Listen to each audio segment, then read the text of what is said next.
Hello everyone, it's Tonya with Scribbles in Time. I'm going to do a flip through today of my latest journal, and the name of this journal is The Rose of Dee, and I'll kind of give you a little background on the name because I was taking pictures of this so that I could go ahead and get this listed in my Etsy shop. And as I was taking pictures, and you know, when you look through a camera, things always, to me, they look different than they look when you're looking in person.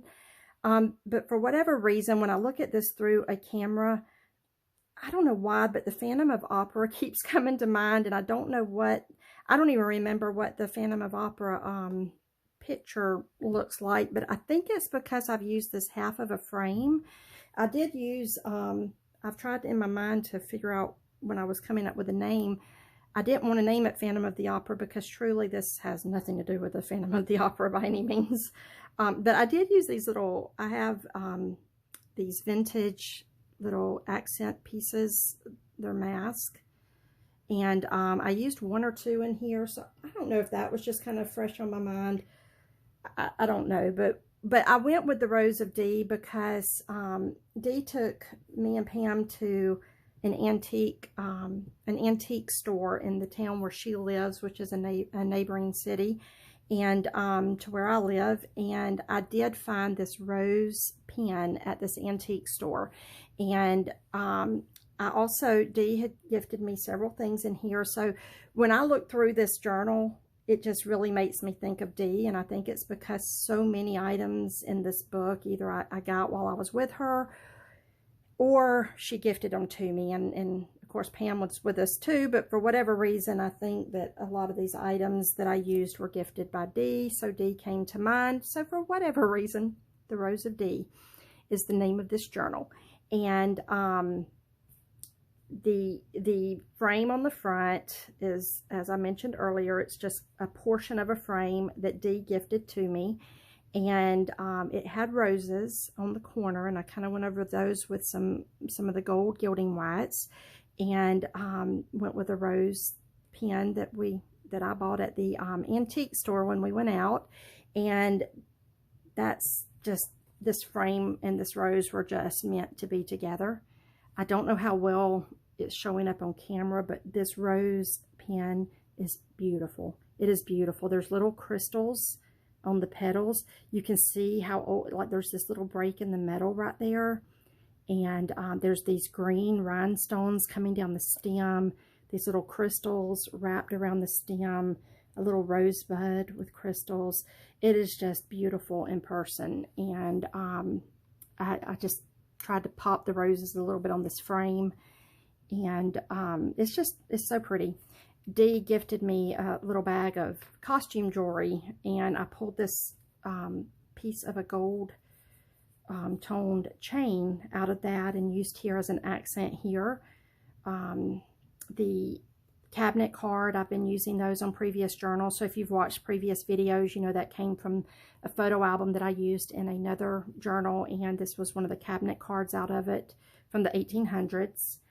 All kind of layers behind here. There's the cardboard, there's paper. This is actually some paper that I got from Kathleen Sunby. We had done a swap, and there was some paper that I used here. Oh, if y'all have not ever watched the Studio Rat, her name is Sally.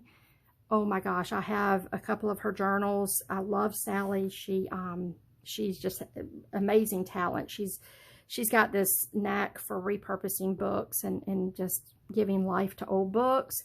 Anyway, my point to that is she had some extra spines, and she ended up sending me this amazing goodie box of just gifted items. And in the box, there was just amazing stuff. I'll try to always point out when I use something from her, but in the bag with the spines, I pulled out this little piece of the spine and used it right here. Up here, some little fabric tabs. Dee actually gifted me that one. And let's see. The spines of the book. Oh, it's probably hard to see in this lighting. I've had to turn off, I've had to like close one of my blinds because with all this gold, it was creating a lot of glare. But on this spine, you can see there's a feather, and it's just a beautiful old spine. It was so old, you can tell up here at the top, it's falling apart. I backed it onto some cardstock and of course stitched around it and just, you know, tried to give it a new life here, layering it on with the spine. When you look at the back of the book, I've just kind of put the gesso and grunged up the back. There's a view from the top. Pretty much already shown you the side there, and then the bottom. I think that's about everything on the front. So let's measure. I measure in inches. So when I measure across, going to all the way to the edge where this doily is poking out, or this piece of crocheted is poking out, we're at about, let's see, 9.5 inches. When I go height, well, let's go ahead real quick and look at the hard portion of the book. We're at about 7 inches, maybe 7.25. The height of the book is pretty much 12 inches when you count all the stuff poking out. And then the height of just the hard portion of the book is about 9.5. The thickness of the book, again, it has the gator mouth, so we're at about 4 inches. And seems like there was one other thing. Oh, I was just going to show you real quick, because sometimes I forget when I'm doing the flip through. So hanging out of the bottom of the book is one of those, I call them fishing lures, not sure what they are. And then on the other string, there's some washers that Dee gave me. And I love the look of these washers with this, I put these little pearl seed beads on here. And I just love the grungy mixed with the kind of elegant look of the pearls. I love that look. It's just kind of a opposite personality there. So that's pretty much everything. When you lift up this lace, you can see that there's a little bit of collaging under that. And then sticking out of the side here, I did a little photo album. Oh, this was hard to let go of, I'm not going to lie. But when you open up the book, you'll see I've built out this little box with upholstery fabric. And I've slid a little photo album in here. And I have no idea, I've not taken any of the pictures out of this to look at how old these pictures are. It says Souvenir of Lakeland, Florida, and it says snapshots on it. And then like a little palm tree motif right there. And it's kind of bound with some, a piece of ribbon like that. And let's see. So yeah, when you look, it is, I guess, someone's souvenir photos from their trip to Florida. To me, when I look at these pictures, they look very much 20s, 1920s, 1930s styles. But I've not taken any of the pictures out to actually see what the dates are. I don't know if any of them have writing on the back. I haven't explored it at all. There's blank pages in here where something else can be added, a little piece of lace or fabric. It's just, oh, this was really neat to me. Look, they even buried someone in the sand. That's so funny. Try to show all the pictures. Isn't that pretty? My grandmother that passed away coming up on a year ago, there's pictures I have of her and my granddaddy at a beach, and this just reminds me of that time. That's why this, I would say, is probably 1920s, 1930s. And I just kind of tucked that in here so that, and I built the box out so that this will only go that far, so that it actually peeks out from the front of the journal. And it kind of ties in with the color of the frame, which ties in a little bit with the spine, like that. So back to the inside, I've just kind of done a lot of different layering. I tried to make this kind of have a quilted look about it. It's just cheesecloth and old fabric, and then some upholstery fabric, and I did make a little pencil pouch right there. And then I kind of didn't somewhat of my own take on Kathleen Sunbead, the way she does her layering on her spines. Now, she does usually a exposed spine. She's like the master of that to me. But I kind of try to do kind of a play on that and put some different, I guess, textures here by doing some layers of different materials on the inside of the spine. You'll be able to see it better on the back, because on the front I only did little small pieces. On the back I did larger pieces so that those layers would show better at the back. And here I just kind of safety pinned this beautiful old ribbon. And on the first page you'll see that I definitely layered a lot of things here. And this was gifted by Dee. She knew how much I love using rusty metal stuff in my books, and she had actually put this button on here. And I did use a lot of buttons in this book, and the reason for that, I met this lady named Pam.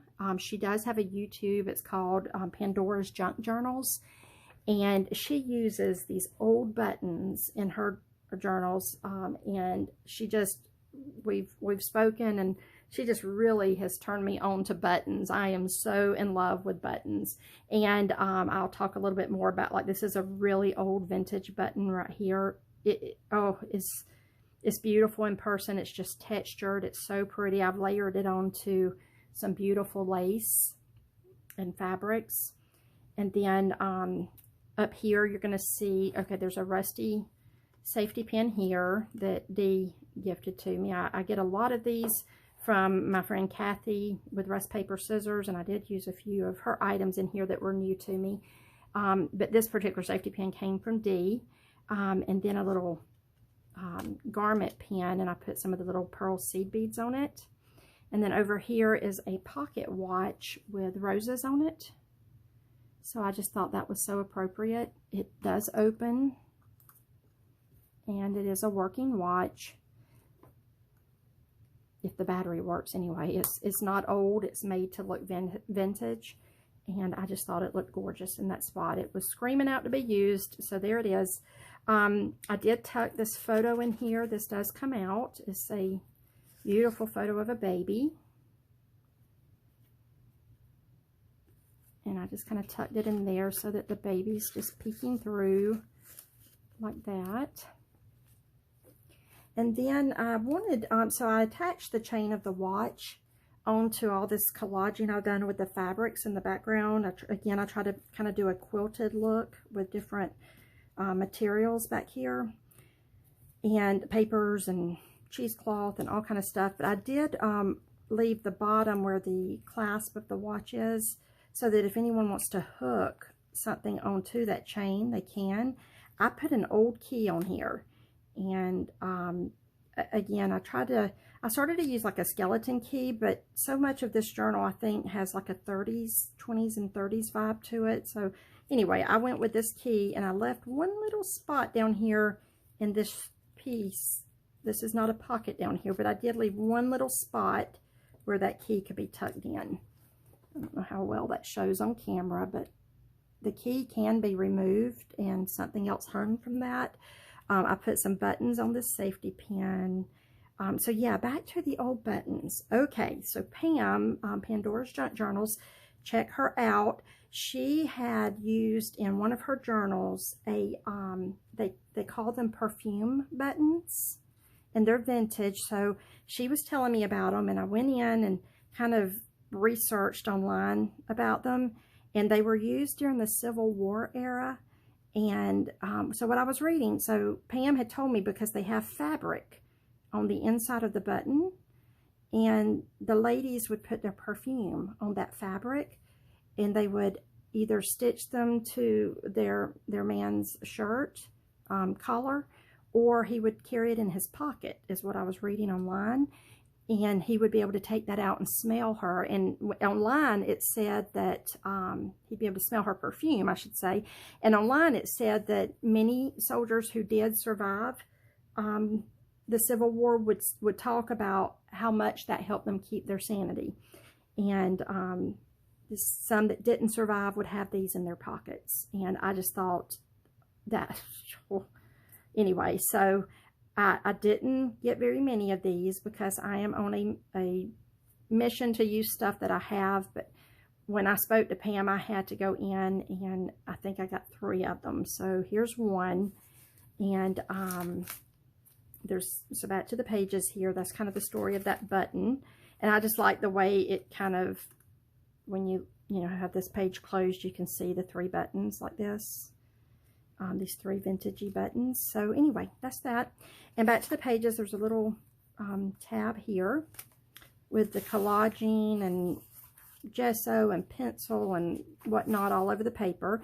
Since I didn't do a writing journal in the front like I usually do with my art journals, I did try to put some paper throughout this. I think there's a total of like 12 writing spaces, counting fronts and backs. Where you can jot notes or do a little bit of writing. The rest of the pages, as I typically do, I did with mixed media paper, and I did put gesso and collaging all over them, but you can, sand and gesso and paint and whatnot. This is mixed media paper. I've just done, kind of my own grunginess on here in case whoever gets the journal doesn't want to do artwork in it. Or is also a good background for, putting photos and that kind of thing. I've just tried to do a little background paper for that purpose. Now this is, right at this second, kind of jumbled up. This is a really cool, this was in that bag of costume jewelry that, no, it wasn't in the bag of costume jewelry. Dee sent me this with some of the metal stuff she had sent me. And this was mixed in with it. And when it's laying correctly, it's just so neat. It's almost like a chandelier with these different pieces of metal hanging.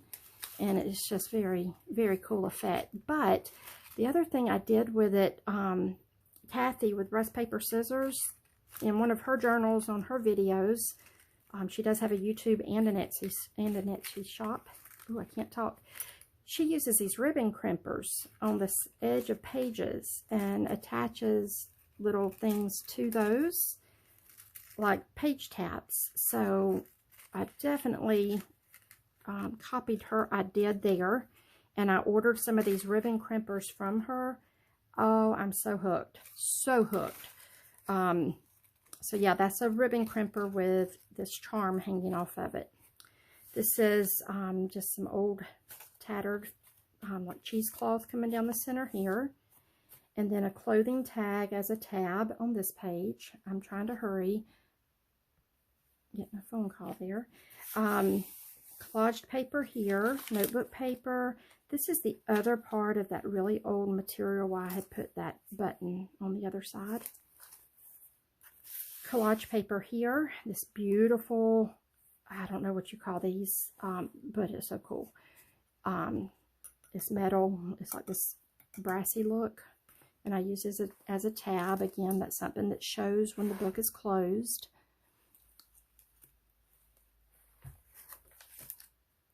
And then when you flip the page, again, this is just layered with some old like cotton and paper and gesso and ink.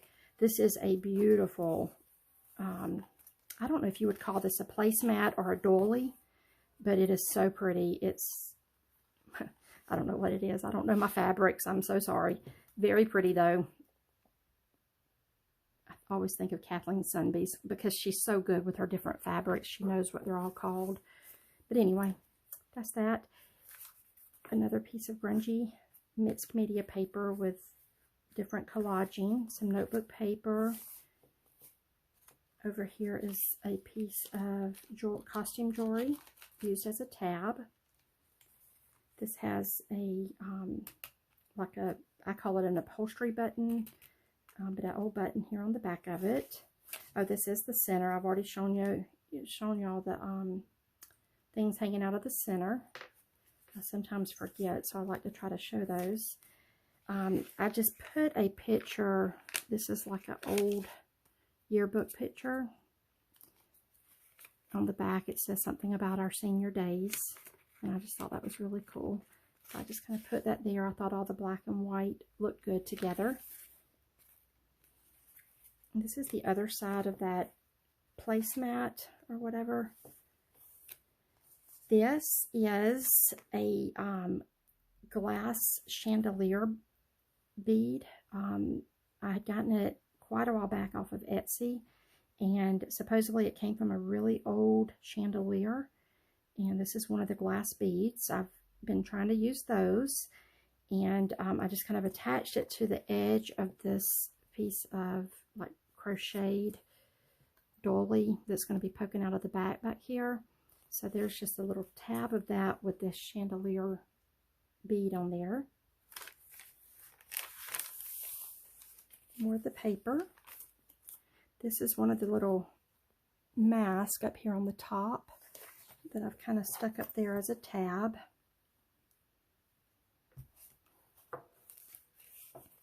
The center fabric here has, I believe that's French script on it.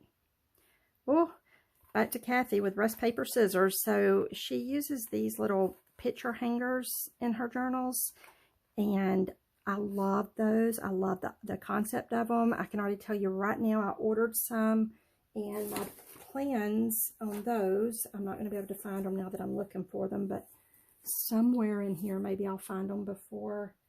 Oh, I was going to show you and now I can't find it. Somewhere on my desk are my reading glasses, and I can't tell you how perfect this is. I'm going to use one of these in my regular journal to put on a page. The leg of your reading glasses will hook right into that, and then you have your reading glasses with you when you're working through your journal. I thought I had my reading glasses here, and I wanted to show you how well that works. So anyway, that can be used to hang your reading glasses from. And then I just put a little rhinestone looking bead from it, and some lace coming down the edge of this page. That's really old. This of course here coming down the edge I've used before in my journals. It's the Cigar Box Label, and I did back it with some paper because it pokes out. I didn't want you to crunch it as you handled it. I put some rusty washers, kind of like hole protectors, on each side of this page and hung a bag from it. And inside of the bag is just some little goodies for whoever gets this journal. There's a vial, a glass vial. That's the original label on it.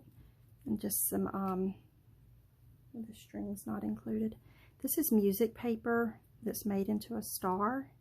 I got this and these pods at the antique place that we went to the other day. It's so cool. You can hear that there's like seed pods inside of there, seeds inside of the pod. And then the star with music paper. There's an old coin and a vial. I just try to put things in here that I would think someone keeping this journal would, you know, throw stuff in here that means something to them or brings about a memory or something like that. So that's the look I went for there. And then we're on to the end of the book now. This is a, it says Scribbles in Time on it with my name, with the collaged paper. And then this is the old dolly that I got at the antique store. I think there was 4 of them in the bag, either 4 or 5, which I don't know why it made me think they might be some type of little placemats, but I thought it was pretty there.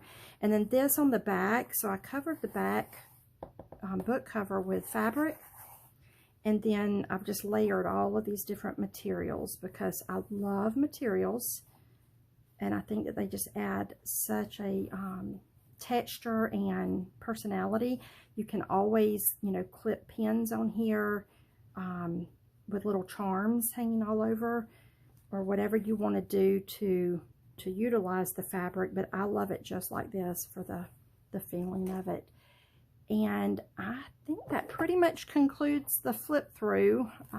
Hope I didn't leave anything out. So We'll turn it back over, let you get a good look at it. Did I leave anything out? I think that covers everything. So we've done this in under 30 minutes. Yay me. So yeah, this will be listed in my Etsy shop. I thank everyone so much who has commented and left me positive comments and likes. It's so encouraging. Please, if you watch the video, please hit the like button, the thumbs up button if you like it. And I would love to hear from you. Leave a comment. Y'all have a blessed day.